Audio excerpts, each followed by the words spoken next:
Bismillahirrahmanirrahim.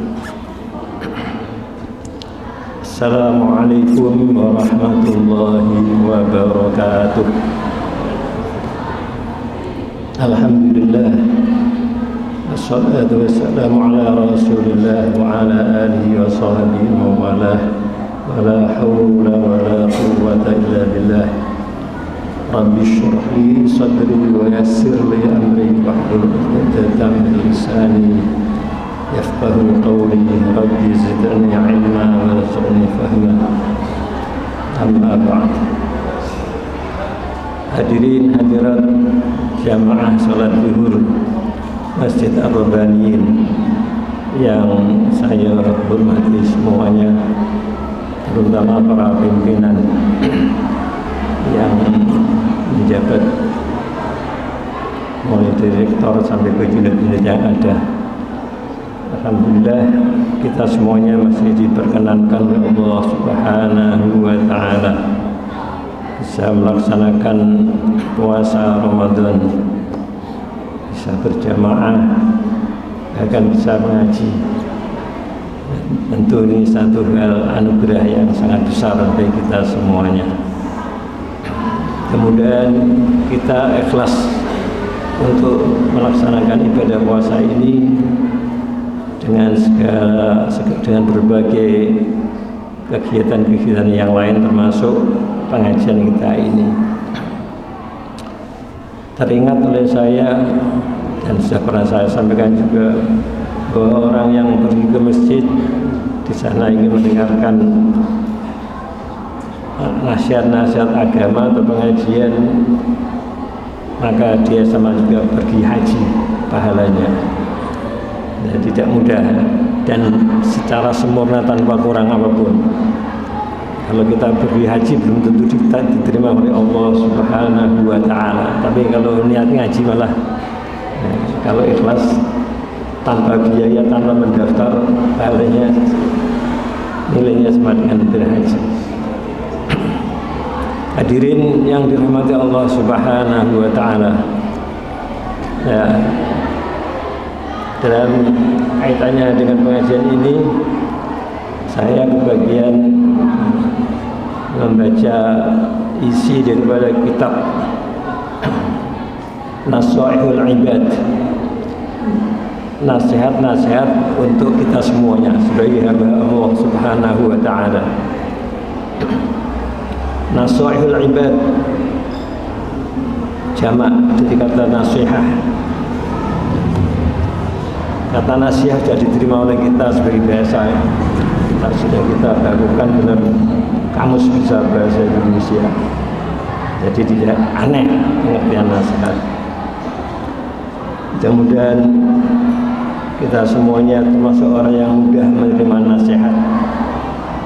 Dalam hadis Rasulullah SAW dikatakan, hakul muslim alal muslim, hanya orang Islam kepada orang Islam atas orang Islam yang lain. Antara lain, idza istansahaka fansahlah.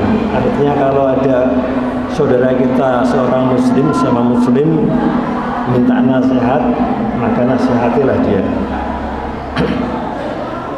Nah, kita semuanya termasuk saya juga ingin menerima nasihat apa yang ditulis dalam kitab kuning ini. Kitabnya tidak tebal, kitab biasa dipakai di pondok pesantren sebagai kitab yang awal-awal saja. Ini bukan kitab yang pelik-pelik, nasihat-nasihat yang sifatnya sederhana dan banyak berkaitan dengan konteks kehidupan kita semuanya. Kitab ini ditulis oleh Syekh Syihabuddin Ahmad bin Hajar Al-Asqalani, kemudian disyarahi oleh Syekh Nawawi Al-Bantani. Itu masuk karya beliau. Tapi tentu kita bacanya tidak cepat-cepatan, tidak muhataman, karena yang bawa kitab banyak saya saja. Tidak apa-apa, ngaji mendengarkan pun baik juga. Dalam kesempatan ini saya ingin menyampaikan sebuah makalah. Ruya 'anin Nabi sallallahu alaihi wasallam, diriwayatkan dari Nabi Muhammad sallallahu alaihi wasallam, annahu qala, sesungguhnya Rasulullah sallallahu alaihi wasallam berkata, man asbaha wa huwa yashku dhiqal ma'ashi faka'annama yashku rabbah. Barang siapa yang pagi-pagi kemudian mengeluh, komplain, ya, tidak menerima keadaan, menyatakan bahwa hidup saya susah, tanpa mengingat pada Allah Subhanahu wa ta'ala, terus esok-esok ngeluh, nek uripe susah. Man asbaha wa huwa yashku dhiqal ma'ashi faka'annama yashku rabbah. Barang siapa yang pagi-pagi mengeluh hidupnya susah dan kesempitan kehidupannya, maka seakan-akan seolah-olah dia komplain kepada Allah Subhanahu wa ta'ala. Jadi harus hati-hati. Ini tentu kaitannya dengan keimanan, ya, dengan keimanan. Jangan sampai kita mengeluh kepada orang lain. Kalau mengeluh hanya kepada Allah Subhanahu wa ta'ala. Jangan sampai mengeluh kepada orang lain. Percuma, belum tentu ya kita akan dicukupi, akan dibantu, malah kadang-kadang diketawain. Wampok kamu, udah susah saya gini, macam-macam. Jadi tidak perlu. Jadi artinya lapornya kepada Allah Subhanahu wa ta'ala saja, jangan sampai lapor pada orang lain. Maksud saya ini tafsirannya, caranya ini. Wa huwa yashku ilan nasi, ini ada keterangannya. Saya tidak baca ilan nasi untuk sebab di luar kurung. Jadi dia mengeluh kepada orang lain. Faka'annam yashku rabbahu. Seakan-akan orang itu bisa menyelesaikan masalahnya koyok-koyok pengirani. Ini sehingga ya, jangan sampai terjadi seperti itu. Wasyikayatu la tariqu illa ilallah. Dan mengeluh itu tidak layak kecuali mengeluh kepada Allah Subhanahu wa ta'ala. Lapor hanya kepada Allah Subhanahu wa ta'ala. Tidak perlu lapor kepada manusia. Manusia ini ya sama-sama ya, manusia sifat lemahnya banyak sekali. Jadi kalau mau laporan, mau mengeluh kepada Allah Subhanahu wa ta'ala. Sebab kalau kita mengeluh kepada Allah Subhanahu wa ta'ala, maknanya kita berdoa ya, kita berdoa mengharapkan supaya kehidupan kita yang susah ini bisa mudah. Itu maksudnya. Ini memang harus baca syarahnya. Fahiyya min alamati adami ridho. Siapa orangnya yang mengeluh ya, tidak pada Allah, seakan-akan ya, dia itu tidak menerima bagian dari Allah Subhanahu wa ta'ala. Ada salah satu alamat tidak ridho biqismatillah, dengan bagian rezeki yang diberikan oleh Allah Subhanahu wa ta'ala. Ya, jadi kalau ada orang ngeluh, susah kan duitnya, agak susah kok. Ya perlu, ya. Tolong, tidak perlu. Ya. Berarti dia tidak menerima rela menerima bagian dari Allah Subhanahu wa ta'ala yang ditentukan oleh Allah Subhanahu wa ta'ala. Jadi harus hati-hati itu. Kama ruwiya an Abdullah bin Mas'ud qala Rasulullah sallallahu alaihi wasallam, ala u'allimukumul kalimati allati takallama biha Musa alaihi salam hina jawazal bahra ma'a bani Israila. Faqulna bala ya Rasulullah. Qala qulu Allahumma lakal hamdu wa ilaikal mushtaka wa antal musta'an wa la hawla wa la quwwata illa billahil aliyil azim. Artinya begini,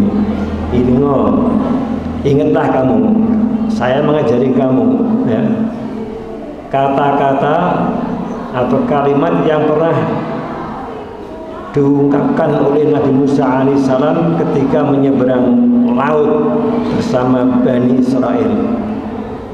Nah, Rasulullah mengatakan, katakanlah pada suatu situasi susah seperti apapun, tetap mengucapkan Allahumma lakal hamdu. Ya, alhamdulillah, sama saja ya. Allahumma lakal hamdu, Allah yang mempunyai seluruh ujian yang ada ya. Jadi sebagian mengatakan kalau orang menyebut Allahumma lakal hamdu atau alhamdulillah itu sama juga mengatakan kesempurnaan Allah Subhanahu wa ta'ala yang mempunyai sifat-sifat yang begitu banyak ya. Misalnya Asmaul Husna ya. Semuanya itu kan puji-pujian kepada Allah Subhanahu wa ta'ala yang mempunyai sifat-sifat yang baik ya.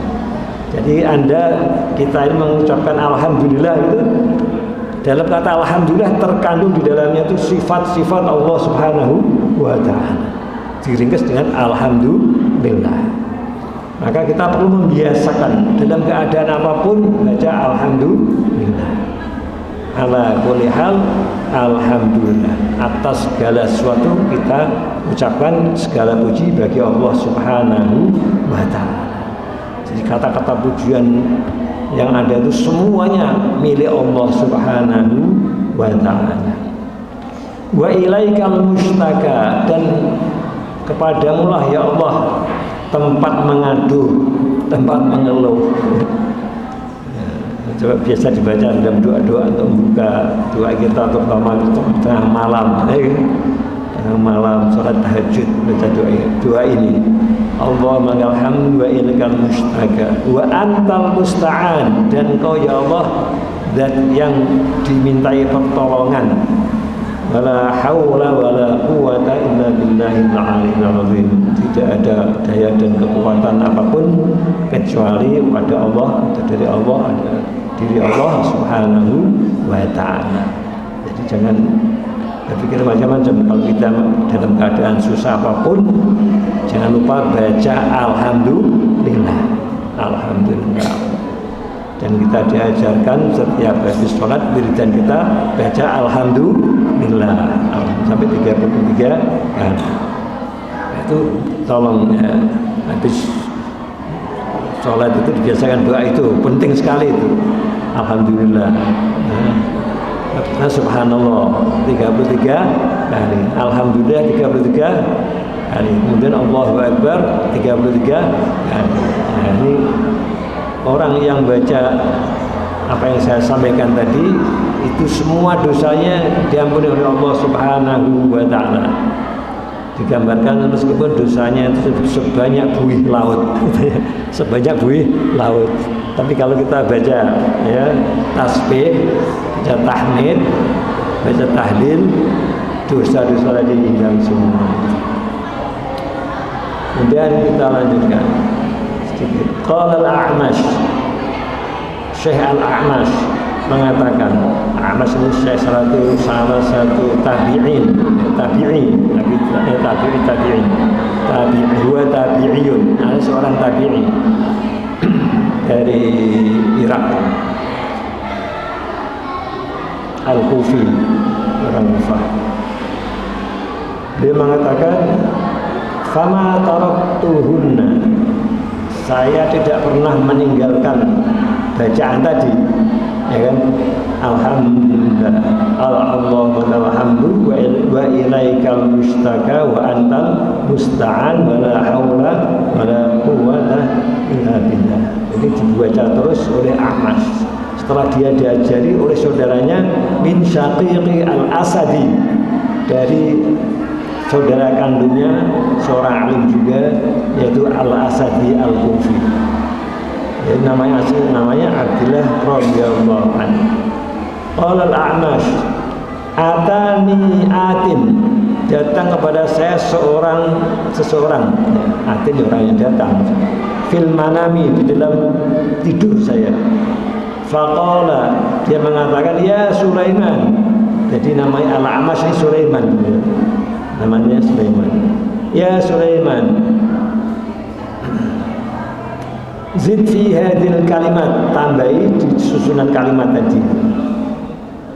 Apa tambahnya? Wa nasta'inuka, kami memohon pertolongan kepada Engkau ya Allah, ala fasadin, atas kerusakan, ya, rusakin dunia maksudnya, ya, dekadensi, kekacauan dan sebagainya, fina yang ada pada di kita ini. Wa nas'aluka, dan kami mohon kepada Engkau ya Allah, sholaha amrina kulli, kebaikan urusan kami secara keseluruhan. Jadi dia disuruh nambahi dengan kata-kata wa nasta'inuka ala fasadin fina wa nas'aluka sholaha amrina kulli. Ini satu poin, ya, satu poin.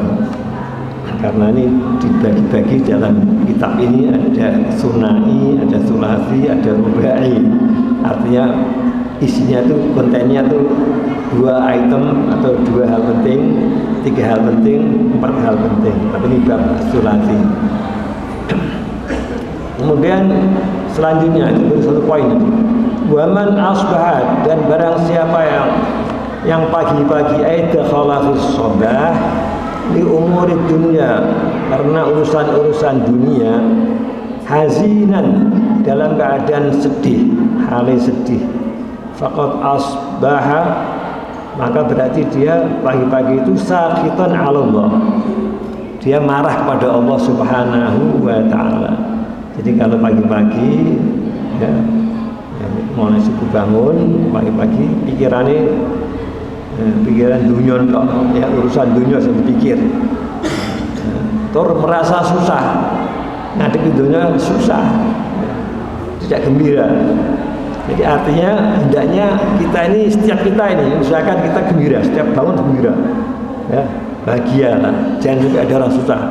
Ya, kita sebagai orang muslim mungkin harus bahagia, karena kita pertama raditu billahi rabba wa bil islami dina, biasakan bangun tidur baca itu juga, ya. Kita sudah ridho, kita sudah menerima, ya, bahwa Allah itu sebagai Tuhan kami, raditu billahi rabba wa bil islami dina, Islam sebagai agama kami, ya, bagi Muhammadin nabiyya wa rasul, dan Nabi Muhammad sebagai nabi dan utusan. Itu sama dengan syahadat, dibiasakan dibaca pagi-pagi. Nah, supaya kita bahagia, artinya kita punya Tuhan Allah yang begitu hebat, gitu. Tidak terus merunduk, susah, sedih, jangan, bahaya. Biasakan bangun tidur senanglah, bahagia. Jadi itu tadi ceritanya man asbaha li umuri dunya hazinan, kaitannya dengan urusan dunia kok susah. Faqad asbaha sakhitan Allah, dia tidak optimis, pesimis. Itu sama juga dia marah kepada Allah Subhanahu wa ta'ala, tidak punya sifat optimis. Jadi kita semuanya kalau bangun pagi bisa gembira, bahagia, optimis, ya. Allah Subhanahu wa ta'ala maha pemberi rezeki, maha pemberi kehidupan yang sebaik-baiknya. Wal ma'na min huznin, man hazina ala umuri dunya, dan siapa yang susah atas urusan-urusan dunia, faqad ghadiba 'ala Allah, betul-betul dia itu marah kepada Allah Subhanahu wa ta'ala. Li'annahu lam yarda, karena dia tidak ridha, tidak puas bi qada'illah, dengan qada Allah Subhanahu wa ta'ala. Wa lam yasbir, dan tidak sabar, ala balaihi, maaf nih, kitab kuning gini itu punya titik-titiknya hilang. Jadi kadang-kadang harus dipikir-pikir sendiri, banyak yang titiknya hilang di sini tuh. Kadang-kadang bak saja hilang, bak hilang apa, makanya harus teliti bacanya tuh. Oke, walam yasbir ala balaihi, dan tidak sabar menerima balanya. Walam yu'min bi qadarihi, dan tidak beriman kepada qadar Allah Subhanahu wa ta'ala. Li'anna kullu ma waqa'a fid dunya, karena setiap apa yang terjadi di dunia ini, fahuwa bi qada'illah, semua itu dengan qada Allah Subhanahu wa ta'ala. Wa qadari dan qadar Allah Subhanahu wa ta'ala. Artinya kita penting belajar akidah ya. Belajar akidah, ilmu tauhid, ilmu kalam, keimanan, ilmu usul-din harus kita kuatkan sehingga dalam kehidupan ini tidak mudah gegar, tidak mudah kaget ya, tidak mudah pesimis, selalu optimis. Ini yang kedua ya, penting kita ketahui bersama bahwa kita harus selalu menjadi orang yang bahagia, orang yang senang, itu berarti orang yang optimis, dan Allah cinta kepada orang-orang yang bahagia. Allah jangan mau melihat kita dalam kesedihan. Itulah yang sementara bisa saya sampaikan.